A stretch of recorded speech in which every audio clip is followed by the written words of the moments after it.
প্রথমে মুই একটা হাফ কাপ পরিমাণ মসুরের ডাল নিয়ে নাও। ডালগুলো এঁকে করে ঢালনু, ঢালিয়ে এখন ডালগুলোর মধ্যে পানি দিবে লাগবে। পানি দিয়ে সুন্দর করে কষলে কষলে ধুয়ে 5 মিনিটের জন্য একটা ভিজি থুইবেন। তারপরে হচ্ছে একটা আমি ফ্রাই প্যানে চলিয়ে আনু, আসিয়া তেল আগে থেকে গরম করে দিয়ে থুসনু। তারপরে হচ্ছে পেঁয়াজ দিয়ে নাও। পেঁয়াজ দিয়ে সুন্দর করে নাড়াচাড়া করে নিবে লাগবে।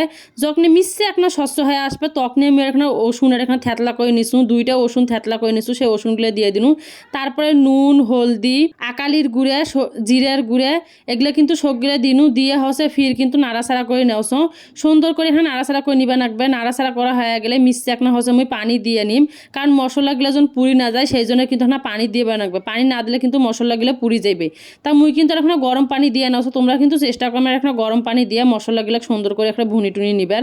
এই জন্য আমি গরম পানি দিয়ে সুন্দর করে ভুনি নাও।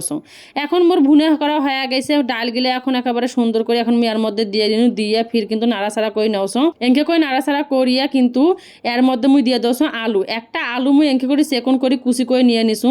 তোমরা কিন্তু আলুর পরিমাণটা বেশি দিবে না, একটা আলু হলেই কিন্তু যথেষ্ট। তাই যে দেখো আলু কিন্তু সুন্দর করে দিনু, দিয়ে হচ্ছে নাড়াচাড়া করনু, নাড়াচাড়া করে এখানে ঢাকনা দিয়ে নেওছো।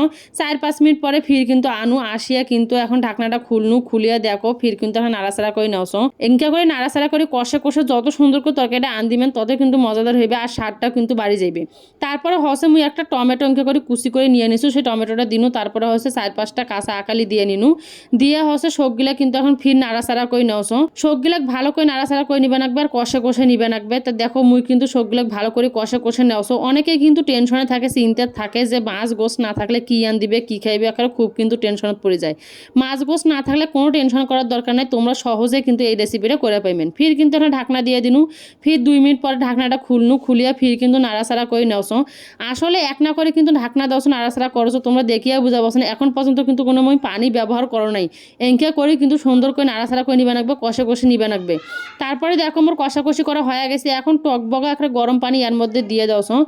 বেশি কিন্তু গরম পানি দেওয়া যাবে না, মানে তোমরা যে অনুযায়ী একটা ঝোলটা রাখবেন, ঝোলটা কিন্তু আমরা খুব বেশি ধুবে না, গায়ে গায়ে থমো, সেই জন্য কিন্তু সেই অনুযায়ী আমার পানিটা দিয়ে নিবে রাখবে। তা সেই অনুযায়ী কিন্তু আমি পানিটা দিয়ে নিছু, দিয়ে হসে মুই এখন ধনিয়া পাতা নিছু, ধনিয়া পাতা কিন্তু এখন এর মধ্যে দিয়ে দাওছো। দিয়ে হসে এখন মুই ঢাকনা দিয়ে দিম। ঢাকনা দিয়ে 10 মিনিটের মতন এখন আন দিলেই হয়ে যাবে। 10 মিনিট পরে কিন্তু মুই ঢাকনাখান খুলনু, খুলি আর এখন দেখো মুই 2টা ডিম কি সুন্দর করে এখন দিয়ে দাওছো। ডিম 2টা খালি একেবারে গোড়াল গোড়াল ডিম এঁকে করে ভাঙ্গি ভাঙ্গি এর মধ্যে মুই দিয়ে দাওছো। এই রেসিপিটা যে এতটা মজাদার হয় তোমাকে মুই কি কইম। যখন আমার এগুলো ডিমগুলো ভাঙ্গা ভাঙ্গি দেওয়া হয়ে গেছে, এখন মুই এর মধ্যে এখন চিমটি পরিমাণ নুন দিয়ে নিনু। কারণটা হচ্ছে কি, আমার তো ডিমের ভেতর কোনো নুন ঢোকে নাই, সেই জন্য কিন্তু নুনটা মুই ওপর দিয়ে নিনু।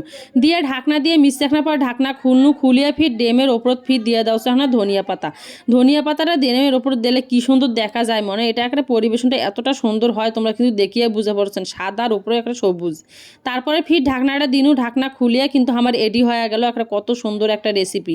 দেখছেন কত অল্প উপকরণ দিয়ে আর অল্প সময়ের মধ্যে কিন্তু আমার এই রেসিপিটা একটা রেডি হয়ে গেল। তা কি ভাবছেন, ঝটপট কিন্তু আন দি ফেলান এই রেসিপিটা। ভালো লাগলে লাইক কমেন্ট শেয়ার করে দেবেন।